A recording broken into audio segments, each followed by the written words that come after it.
Way. How about what happened last Saturday, Suarez from the back to the front, Jamie? Unbelievable. Had to go to a backup car after crashing in qualifying. Suarez starts in the back. You see right here, big fight with Ty Gibbs, is able to get the lead and goes on to win in front of thousands of his fans in Mexico City. The way the crowd celebrated him was amazing. Suarez wins it there. Who gets it done today? And I tell you, who wins today could go a long way in deciding who's a part of this championship run in the fall. It is tied at the cut line. Oh, look right there in 12th and 13th. Taylor Gray and Ryan Segesey tied for that cutoff line, but all the way up to Sheldon Creed in 8th position, Adam. This could change week to week. 18 points separating 4 drivers at the cut line. We got 6 drivers locked in, and we are ready to race in the Poconos. We're following volleyball. It's live on the CW. We'll see you soon.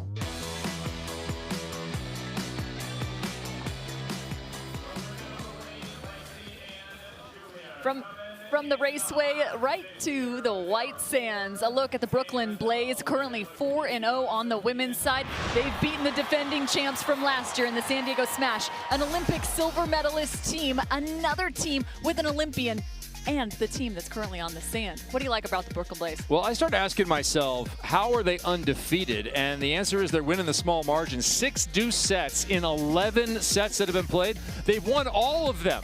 They've won all of them. And not only that, but they're first in AVP League play in aces, first in AVP League play in digs, and first in number of attempts attacking. When you hit 424, which isn't the top, but you generate the most opportunities, you end up undefeated.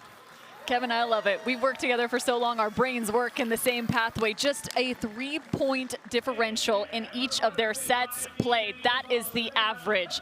That is as close as they get as you look to the other side. The New York Nitro look to MJ Rice. That's Megan Jane Rice and Corinne Quiggle. This is a team, the only women's team with 2 rookies. Yeah, and it's on Quiggle. It's on Quiggle. She's going to get the majority of serves from this pair from Brooklyn. She's going to see really tough service from Donlin. She's going to see Denneberg with the jump float. And it's going to be difficult. This is a challenge to see how much they can get Rice involved and how efficient Rice can be and how efficient Quiggle can be. This is going to be a split block pair, but I don't know that they should stay split blocking. We'll get into that, Cam, what split blocking is and maybe why I think Brooklyn shouldn't do it. Julia Donlin has proven herself to be the most dynamic presence in the AVP League. From the service line as well as attacking. A look now to Lexi Denneberg. 3 of the 4 athletes currently on the sand in their rookie season in 2025. This is the year of the rookie. Indeed it is. Indeed it is. And I'm excited by them. Not only that they are here, that they qualified, but their level of play has been impressive, particularly for Brooklyn. Let's catch up with the Brooklyn Blaze talking about their opponent. It's going to be a battle. They have a lot of strengths, and we're looking forward to a great game of competition. It's a simple game sometimes, Cam. It's a simple game. If I'm Brooklyn, I feel like if I can execute on my side, there's nobody in league play that I cannot defeat. Denneberg and Donlin found their way into the AVP League in the 2nd AVP League qualifier to clinch their spot. In the first, it was Quiggle and Rice. They're the first on the side out. If you're just joining us, it's a best of 3 competition again, just playing to 15 points in each of our sets. Yeah, and it was a really close match last time, Cameron. It was 15-12, the victory for the Nitro in the first, then it was 13-15, 13-15. On the year, though, these 2 teams sit 1-1 as they played in the qualifier as well. The first AVP League qualifier, they met in the semifinals, and it went the direction of Quiggle and Rice. They went on to beat Newberry and Whitmarsh in that first event. Quiggle, open net. What kind of challenge is it for the New York Nitro having 2 rookies on 1 team? No experience in this format. Yeah, I think a lot of the challenge exists in the first, say, 10 points, the first 8 points of a set, and just learning that rhythm and that explosion needed. And I think also just the travel and the rhythm of the day, right? It's different than most of the other events they've had in their careers, so they need to learn to get ready for that single match and maximize that match via the video work and your scouting report and your preparation. Let's check in with Casey Patterson. I know I talked about the wind a lot last time, but again, the wind is picking up a little bit. There's a little bit of a gust, right? It'll start at like 6 to 7. It's gusting to 10 to 12. Now, to reference what you guys have been talking about with the jump serving, with Rice and Donlin, how dominant they are. That affects the way they toss, their ability to wrap the ball on the court. So they're looking to find the good side with the wind in their face to really dictate and, you know, establish their dominance on the court with serve receive. And I think the end result with these two teams is who's going to be able to side out and transition near the end of the match, because Donlin and Denberger, they're a closing team. They close so well. So look for that. If Rice and Quiggle can stay close, I feel like they have a chance to really, you know, execute near the end and battle off those two, because they're such a good closing team. I'd love to know which side is the good side and which side is the bad side, as you are currently down on the sand and we're up in the skybox. Yeah, the side here on the score table side closest to you, away from the water, these two corners are better. It's swirling, but these two corners closest to you guys here are the good side. So you'll see probably both jump serving teams going from this half of the court. Yeah, so what Casey's getting at there is sometimes we talk about a good side, bad side in terms of one side of the net as that ball is just long.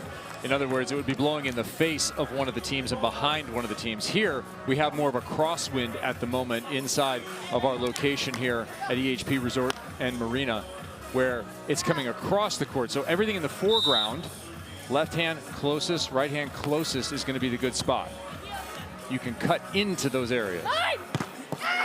You can also try and hit into them, but Donlin's block is right in the way. We talked about split blocking. We have to describe this duo for the Brooklyn Blaze. Whoever serves plays defense, and the other partner blocks. This prevents teams from being able to take advantage of a player that has to serve and run to the net. But I think the numbers don't support split blocking all the time at this point.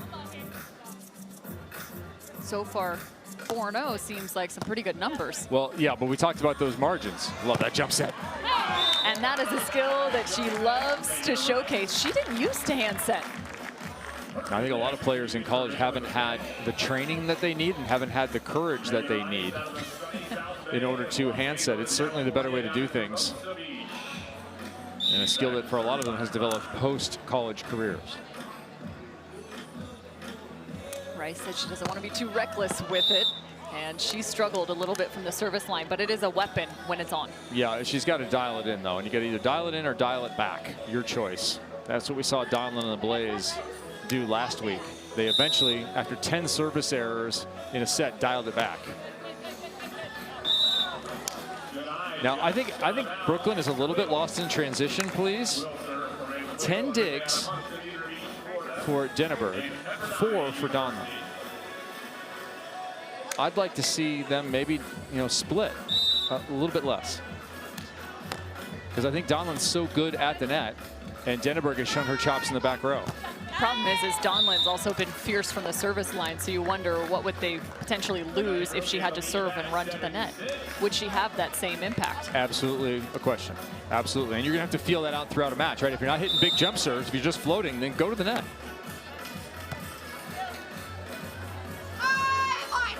There's the big swing from Donlin. Tied up 7 apiece. So keep an eye on Lexi Denneberg here in transition. When she's able to dig a ball and come up and take swings very similar to her partner, Donlin, right there, that's where she's deadly. I think if she hits over 400, if this woman right here, Lexi Denneberg, hits over 400, I think the Blaze are going 5-0.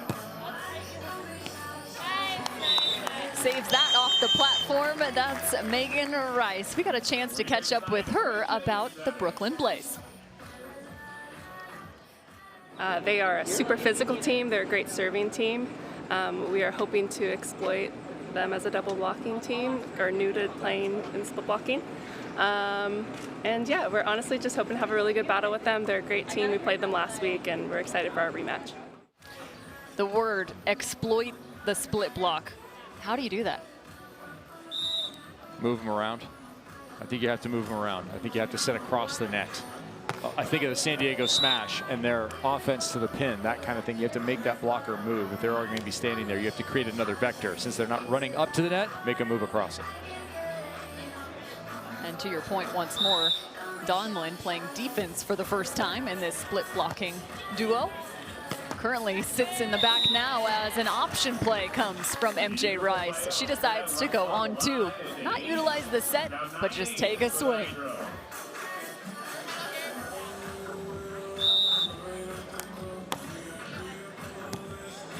The soft float from Quiggle.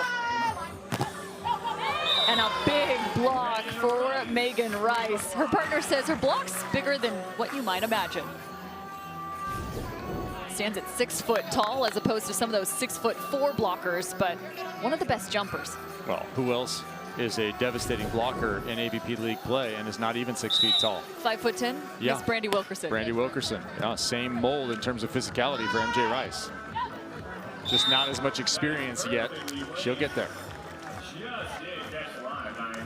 Donlin perfectly measured back to the line. The poke.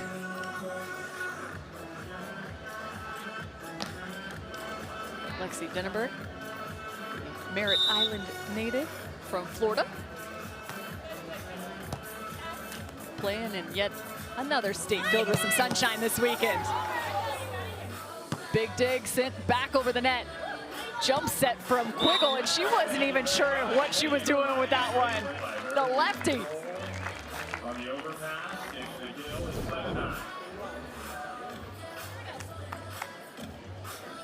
Here's the first swing. Yeah, that's a powerful attack. Would like to maybe have hit that one, but it's just too far off the net to go ahead and take a swing. And here you get a look at the athleticism and a little moment of indecision for the Nitro.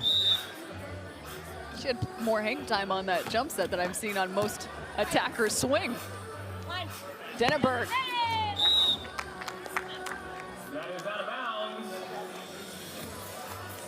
Lexi Denneberg out of UCLA. And a look to the Brooklyn Blaze men.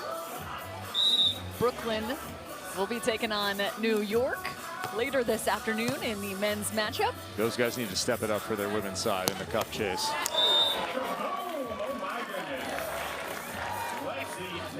Blaze, they're lighting it up now. That is what we're used to seeing. They're going to need a little bit more of that in some transition plays here. I wouldn't mind seeing Donlin go for it from the line. Step back, looks a little more aggressive right now in her stance.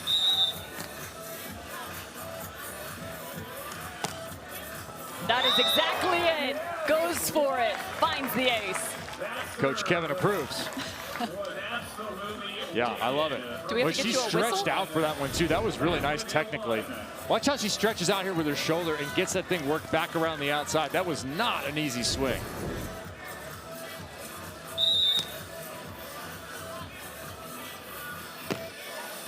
This time she rips it cross court.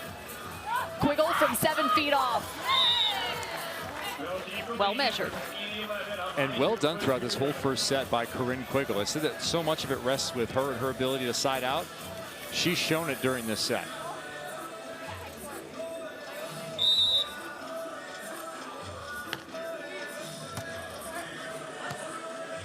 Denneberg receives a perfect platform set, a challenging one at that. Yeah, they got to have one more right here.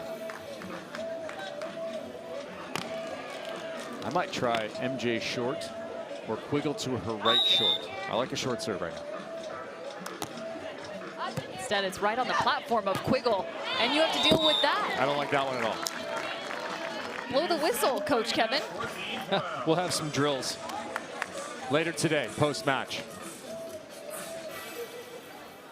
Set point now for the New York Nitro. They are winless thus far, just 2 matches played. Can they take set 1? There's the dig. So close. And that's right on the edge, right, for New York. That is right on the edge of what they're capable of. I got nothing from my arguing with Megan, and in my opinion, she was far enough to your side. I saw you take a look. You both took a look at it. I felt you had enough space and time to get to that block. I get that. I get that. I get that. I felt you had enough time. This is where Megan's going to learn to manage the game a little bit. It's 14-13. You've been siding out at a very high level. Don't take a break. Don't worry. You're not getting a call. They're not going to reverse it. Doesn't matter. Side out. Second set point opportunity. Perfect pass. And a different defensive look is out of bounds, tying the score. And to your point, maybe that pause unnecessary. Never break your own momentum. Never break your side's control of the situation. The error on an open net. Corinne Quiggle didn't see it. 14-all. Nice set and another pull block. This time she writes it.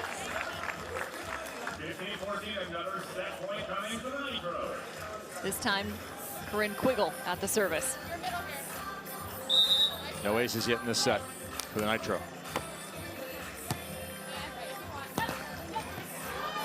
Dug the option. Quiggle. This must go. Touchdown and recovered out of bounds. That entire rally played only 6 inches above the height of the sand. Such a difficult opportunity for both sides, and unfortunately, second error in 3 plays for New York. 15-all, our longest set on day 1. Quiggle works inside, and they continue to pull against her. What does that mean? That's 3 in a row. I would stay up there a little bit. I would maybe show and take like we saw Taryn Brasher do. Show and take, make her shoot around you. Maybe come up late, like a Jake Gibb, come up late and swat 1 or 2 down on those shots. A serve gone well awry, and we've been talking about pulling off the net. That means that the blocker is retreating. Instead of going up and finding that block, they're going to play down defense in the backcourt. Just a different look for these attackers, now tied up at 16 apiece. Yeah, and they'll play with the timing of that, right? When do you leave the net? How far back can you get? Which way do you retreat? Where is your defender relative to where your blocker retreats? There's so much strategy. Here, she faked it and then stayed. I like staying. I actually love that strategy right there. It didn't work, but it's a good plan. Yeah, that to your point, again, kind of faking that pull. You can see the move here on the left side. There's that quick turn with her hips. Denneberg tries to allude to Corinne Quiggle that she's going to come off the net. Instead, she decides to stay. Another set point for Nitro. Can they get it done? Inside set. Donlin.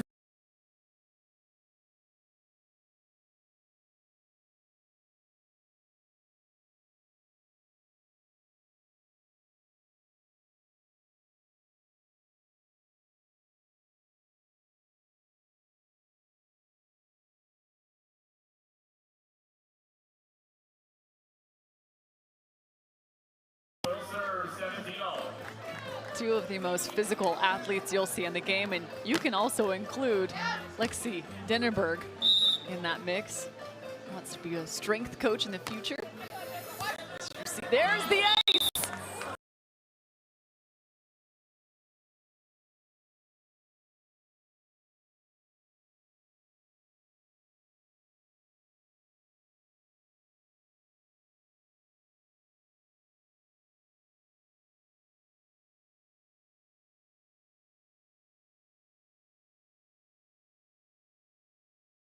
Could be it. Denneberg and Donlin seal set 1. Chest bumps included. You see why I like Donlin at the net, Denneberg in the back row. Not only because of her prowess to get the dig, but that right there, the power that Lexi Denneberg can bring in transition for kills and point scoring, it's top shelf. I want to see more of that matchup, less split blocking. Keep Donlin at the net as much as you can. Contestants are all going to serve a sky ball. This Tuesday on NXT, Trick Williams defends the TNA World Championship against Josh Briggs, and a fatal 4-way will decide who faces JC Jane for the NXT Women's Championship. WWE NXT Tuesday at 8/7 Central, right here on the CW. Who's coming off the top rope in this matchup? So far, it's the Brooklyn Blaze taking the win in set number 1. Yeah, interestingly, the stats are really matching up here for Denneberg and Donlin. So looking at where they're getting all of their points, right? Donlin right now is limited, hitting 0. That's interesting to me. They're still winning despite hitting 0. As we pop the stats back up again, 267 for Brooklyn to 350 for New York. You'd think New York would be winning, but I think if we take this set and we cut it in half, or maybe even thirds, like we go over 10 and look at those points there, I think you're going to see Brooklyn with a massive advantage late in that set. Well, speaking of advantages late in the set, New York led 12-9 in set 1. Then Blaze went on a 10-5 run to close out the first. Some high-scoring women's sets thus far in 2025. One belonged to the San Diego Smash. That was a 23-21. The Mayhem had a 20-18. Now the Blaze throwing their name into the hat at that 19-17 mark in the first. Yeah, Denneberg, Donlin, they have one more block, and they have 2 aces to 0. There's your margin.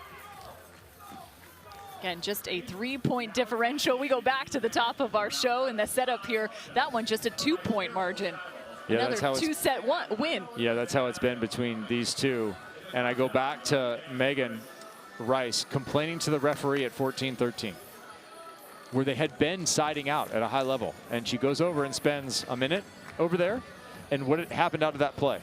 An error. Sometimes, better to be quiet. Cannot slow the momentum. They try to regain it here in set number 2. New York Nitro, the right side of your screen. Brooklyn Blaze on the side out, and the error from Corinne Quiggle, the Pepperdine product. Each one of these athletes having played at the collegiate level and at a high level.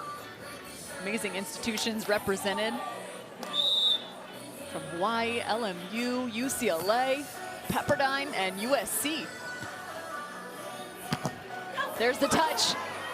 What a play as a bump cut earns Brooklyn the point. 1 for 1 on the bump cut. Turned nothing into something right there. Those kind of plays always make me think of Olympic gold medalist April Ross. The over on 1s, the over on 2s, just taking advantage of things she would see that nobody else would see. Gotta ask, where are those two going out in the harbor? The action's right here. Maybe just time to cool off before setting up here in the second set. Quiggle with a high reach. Just off the corner.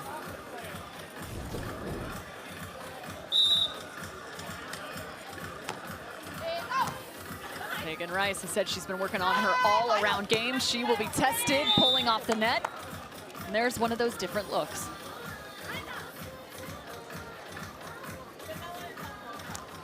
She's talked about having to go for it from the service line. We saw the errors in set number 1 in that aggressive jump serve. This time she's now standing on the ground, just a jump float. Yeah, and jump float can be aggressive if you do it right. And I like her service strategy there, the deep one in which they scored on. And then she went short the next time. Play with that short, deep relationship, and you can have a lot of success, that depth. And they do feel like one of their strengths is that defensive ability to turn points. Corinne Quiggle making that remark. So keeping the ball in bounds is going to give them more opportunity to do just that. As here's a chance to turn a point. Great motor for Denneberg. And another turn. What placement from Quiggle? Well, if you're Quiggle, you know you're going to control a lot of action in league play in this 2025 season because you're going to get a ton of serves. So your ability to side out or feed your partner on 2 in any situation is going to be critical. Corinne Quiggle is very much going to control the destiny of her side. Quiggle's talked about the urgency, the pressure in these 15-point sets. Knows each moment is precious. She said it actually plays to their strengths. She likes feeling that sense of urgency. Okay. As does this duo. I like everyone spinning it to their advantage. If one side thinks it's to their advantage, the other side thinks it's to their advantage. Who has the advantage? Whichever one believes Whoever gets the W. greater. More pious to the victory. What a touch. And help for Donlin. How hard is that play Denneberg just made? Oh, to run off like that and make a set out of something when you're trying not to crash into the referee's stand here? Well, yeah, it's the touch. What you do is you have to keep tracking it. That's good eye work is what that is by the blocker because you have your eyes open. You'll see pictures of blockers sometimes. They have their hands over and their eyes closed. That's not the case here. Eyes wide open, you know you get the touch, and you're tracking the ball. Clear eyes, full hearts. Can't lose. I mean, that was yesterday. It was a lovely evening. There's that ripping speed of MJ Rice.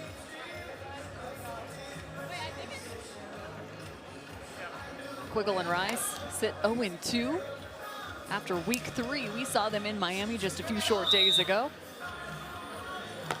They faced off against the Miami Mayhem and this team, the Brooklyn Blaze, as another strong pass and option play mounts on the side of the Blaze. Yeah, you're really getting a full look at Julia Donlan's capabilities, whether it's saving a ball that's too tight with her left hand and poking it to open sand, or right there over the top of a late arriving block. I love watching Julia Donlan play that brand of volleyball. Option sent to the other side once more. Rice led all women coming into this week. She hit 667 last weekend. It was a game of keep away in one of those matches. She was 4 of 5. Kills 2 attempts.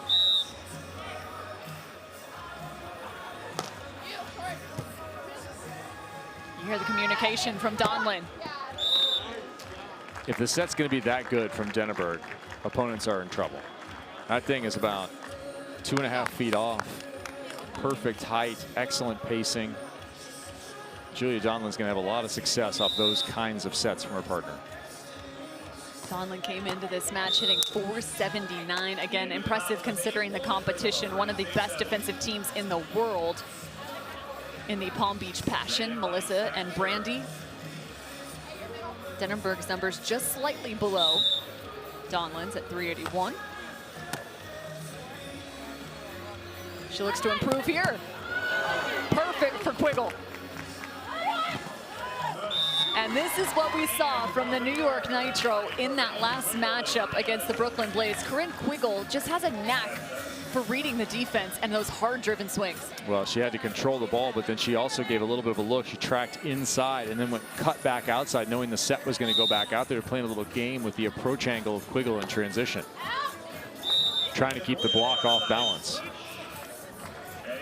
So you aim to find the court by changing up your service pressure, and it still goes long. Frustration on the side of the New York Nitro, still keeping this within 1, though. Well, they had that first set. They should have won the first set. All you had to do was side out once for it. You know you left it on the table, but you can't think about that right now. 2 new partnerships on the sand between these 2 teams.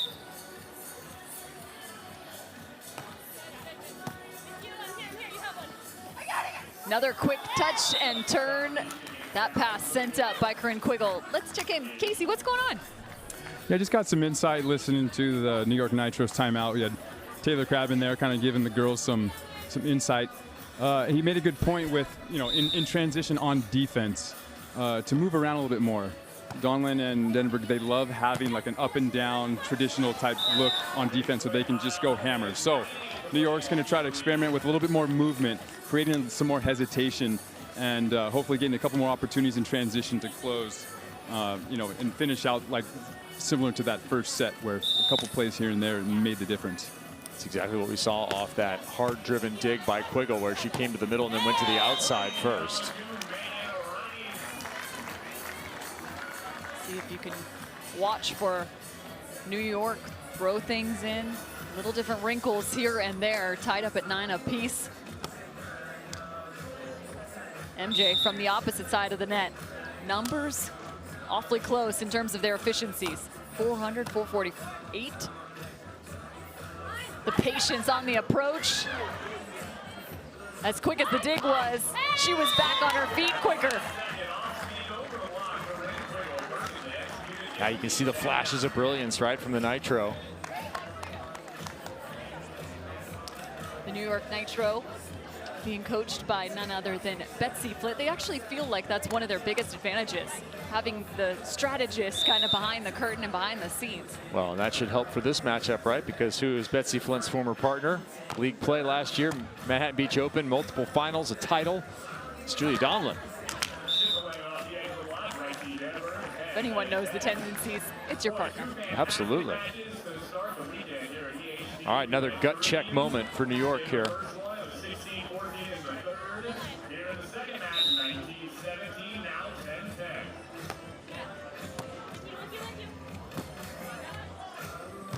A prayer by the ref stand for MJ Rice.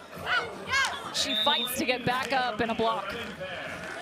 If this were a diving competition, the level of difficulty for Julia Donlin would be top shelf right there. That might be like a 6.1. I forget what the scale actually is. I used to be a diver back in the day, but that would be a high multiplier for that turn. The amount that she had to turn her body back around that ball to work it off the block was extreme.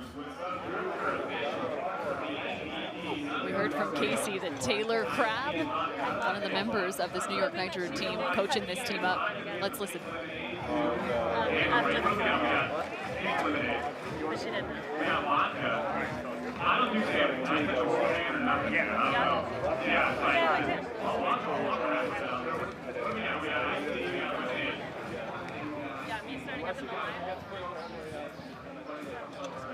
Having Taylor Crabb in your box is a definite advantage as well. So from Betsy Flint to Taylor Crabb, one of your teammates on the other side.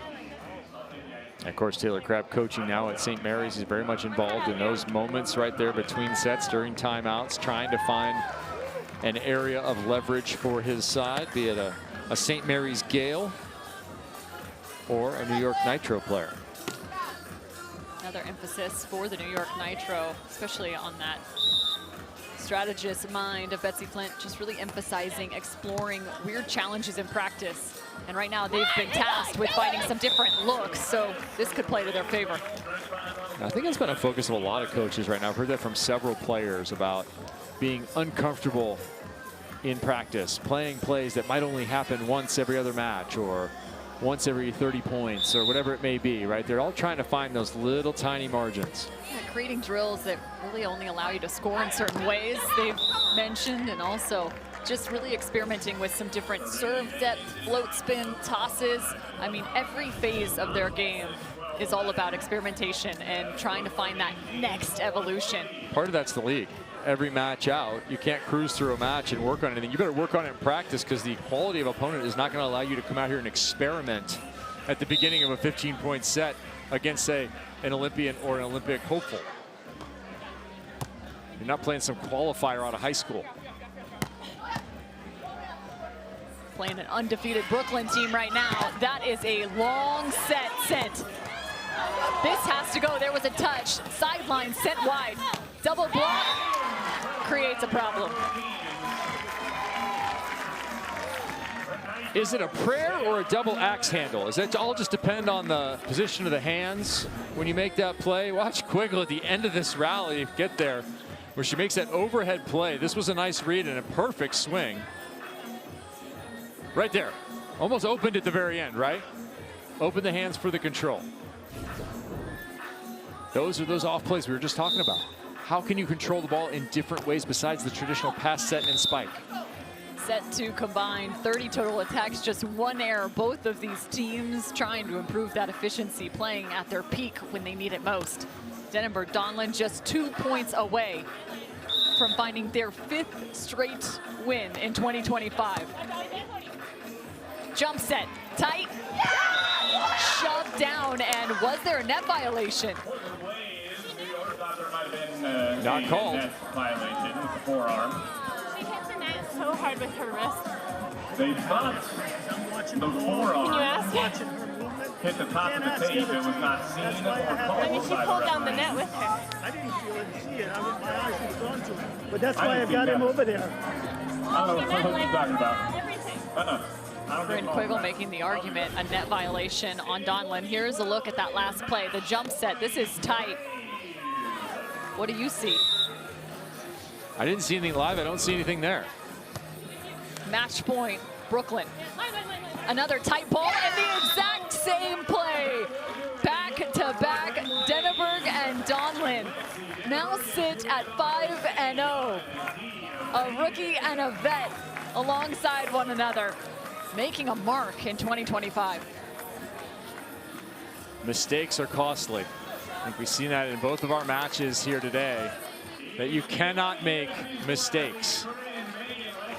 Your opponent, if they're truly a top-level opponent, is going to take advantage of those little errors, and setting errors were monumental for both the loss for Dallas and here the loss for New York. Back-to-back plays set too tight to the net. You got to keep your partner off. You can't have the blocker reaching like that and contacting the ball twice with the left hand and just sweeping across. So the New York women still looking to find their first win. They sit 0-3. These women sit 5-0. Let's check in now with Casey Patterson and the Brooklyn Blaze. Oh, I'm with the winners, Brooklyn Blaze. That was a great finish. I love talking about how good you guys are at closing matches. What changes with you guys? Is there like a switch that you guys flip, or what do you talk to each other about? Honestly, I think it just stays steady all game long. Like, I believe that no point means more than the other, and I try to just treat every point the same so that when it comes to the end of the game, it's just volleyball, you know? So simple, kids. Who would have thought, right? Just stay consistent. I love that. That's a big part of the closing, right? Jump serving, we're outside again, right? This is our happy place, outside. This place is incredible. It's a little different, right, with the wind. What did you do to kind of adapt to kind of establish that confidence going in? Yeah, I think anytime there's wind, the server has the advantage. So just knowing that you can go up there, take a chance, knowing the wind's on your side, and kind of give your best serve and hoping for the best. And, I mean, new team on tour together. How does it feel with your guys' record right now, and how you're kind of setting the tone for everyone else? I'm just having so much fun. Like, I think that's what we tell each other before every game. It's like, I just say, let's go out there, have fun, and do our best. And the result's going to be the result. But if I'm having fun and we're trying our best and playing good volleyball, at the end of the day, I'm happy with that. So I would have the same answer. That's why we're at the beach, because it's fun, right? I love it. Well, congrats, girls. I'll let you get in the shade. Good luck the rest of the season. See you guys. Lexi Denenberg, Julia Donlin remaining at the top of league play. Will they be able to continue the trek? They will have a massive opponent come tomorrow. We'll catch up with you on the other side of this break.